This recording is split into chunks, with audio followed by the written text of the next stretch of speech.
Hi everyone! Thank you for visiting my channel, Filipina Maris Bisaya.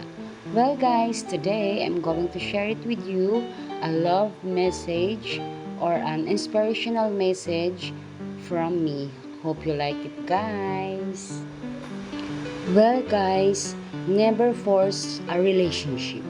Sometimes it's better to move on than to hold on to a person who doesn't understand who you truly are. Unfortunately, there will be times where your absence will teach you what your presence cannot.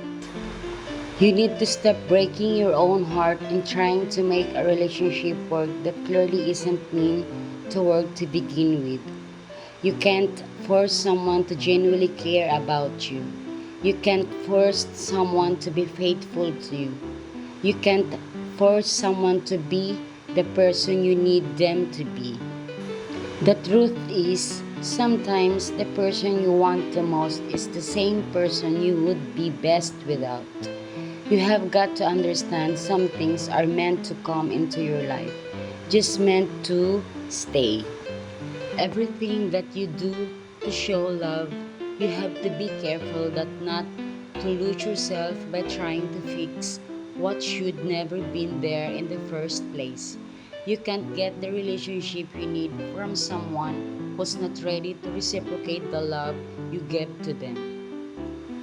I know it's hard when you meet someone and your heart feels that's the person you could spend an eternity with, and you start to accept that they are not the person you thought they needed to be. And no matter how many times you cry yourself to sleep at night, you will eventually heal from your previous relationship and find the one you have always longed for.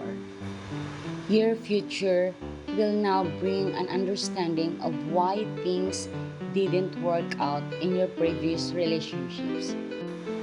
One thing I have learned throughout the years is it is better to be single than to be in a relationship, settling for less. If they see you as an option, then they don't deserve to be a priority in your life. Take my advice and never chase someone who's not chasing you. Well, that's all for today, guys. May this good vibe message and inspirational message from me, guys, may help us all. Well, guys, hope you like it. And like what I said, as always, smile and be happy, guys. Have a nice day, everyone. Take care and be safe. Bye for now again, guys. God bless us all.